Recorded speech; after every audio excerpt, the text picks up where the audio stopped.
Today I have my trusty bread machine out to make some delicious white bread. We've made some focaccia bread, 2 kinds. We've made dinner rolls, 2 kinds. And this is the first loaf of bread, a basic white bread that I know you're gonna love. And it's a great place to start if you haven't started to make bread yet. If you love warm, fresh bread, having a bread machine is really a wonderful thing because it makes your bread making so much easier.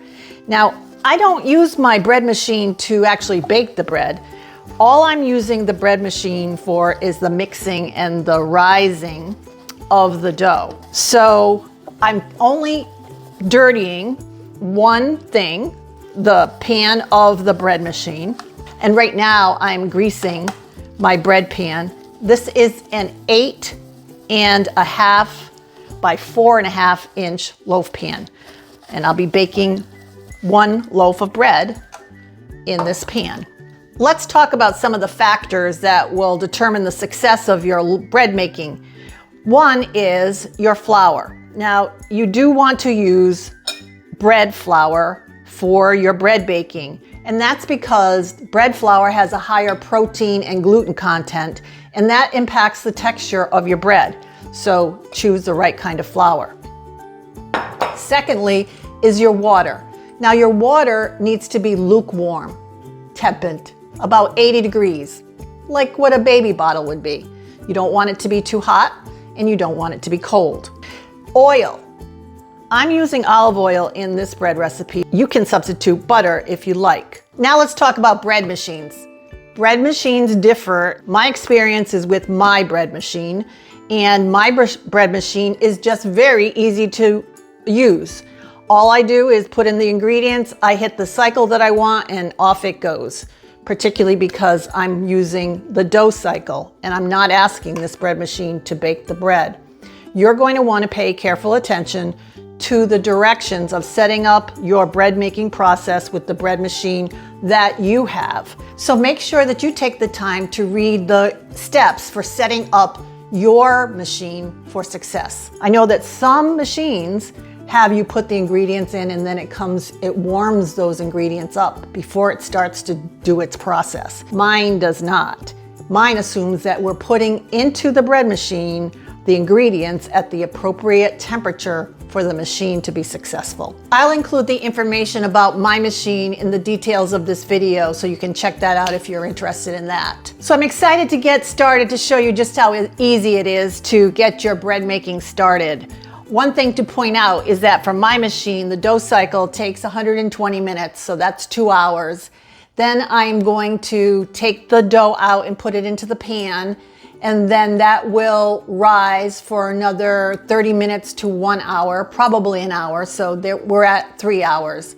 And then the bread is going to bake for about 30 minutes. So all told, it's going to be a 3.5 hour process. I start with the wet ingredients first into the pan. So I'm adding my warm water, 1 cup, into the pan of the bread machine. Next, I'm adding 2 tablespoons of olive oil, but you could add 2 tablespoons of melted butter that you have let cool a bit. Next, I have 2 tablespoons of granulated sugar and 1.5 teaspoons of salt that I'm going to sprinkle around over the wet ingredients.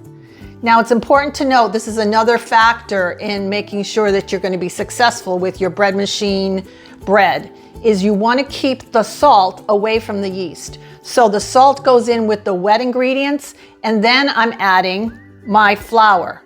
How did I measure my flour? It makes a difference. I'm going to measure my flour and weigh my flour so that you can see that whether it really makes a difference for you to weigh your bread flour versus just measuring it out. The recipe that I'm making today calls for 3 cups of bread flour. And I have fluffed the bread flour before measuring it. What I want is 360 grams of bread flour. So this is number 2. And number 3. Okay, so I have 3 cups of flour, and in terms of grams, I have 398 grams of flour. So let's figure out how much less flour I actually need. Remember, I have 398 grams of flour. So I want to remove 38 grams of flour. That looks to me to be about 3/4 of a cup less than the 3 cups that I had measured out originally. I'm pouring the 3 cups of flour, or the 360 grams of flour, into the bread machine. And I'm going to just spread it around so it's pretty even, making it easier for the bread machine to do its work. And on that, I'm going to sprinkle my 1.5 teaspoons of bread machine yeast. It's easy as that. Shut the lid, and then I'm going to select the dough cycle. On my machine, it's number 8, so I press my cycle button to number 8, and then I hit start. And there we go. After a few minutes, you'll want to check your dough to make sure that it's soft but not sticky. The 120 minutes are up, and I'm ready to take the dough from my bread machine and transfer it into my loaf pan. I like to rub olive oil onto my hands and then just lift the dough out of the pan, deflating it, making sure that I leave the paddle in the pan. You don't want to find a paddle in your dough or in your bread, your lovely bread, after you make it. And then I just roll the bread onto itself, making a seam on the bottom. And then just lay that into my pan, like so. And then here I have a piece of plastic wrap laid out on my counter. I'm going to spray that with some oil. And then just cover my pan with the oiled plastic wrap. And then set that aside for another 30 minutes to an hour till the dough doubles in size. About 30 minutes in, I'm going to preheat my oven. Our bread is risen. It's been about 40 minutes and it's well over double in size. So it's perfectly ready to go into this oven.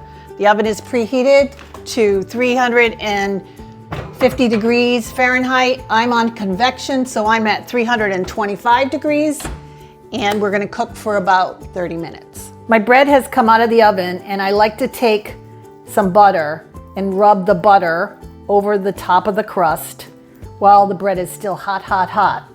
And that allows the crust to get nice and soft and oh, so delicious. I'm gonna let this bread cool for 10 minutes in the pan, and then I'm going to turn it out onto a wire rack to finish cooling. Now I know you're curious about how this bread looks inside, so let's cut right in and see what it looks like. Now you'll notice that on the side of my bread there are some markings, and that's from when I laid the bread down on the rack, the cooling rack. And I like to do that so I have some even cut marks that will guide me as I cut my bread. Also, make sure you have a good serrated knife. You want a nice thin knife that has good serrations on it so you don't hack your bread to pieces. So I'm going to cut off the heel. Let's take a look at, you can hear, I think you can hear it. It has a nice texture inside of it. Doesn't it look delicious?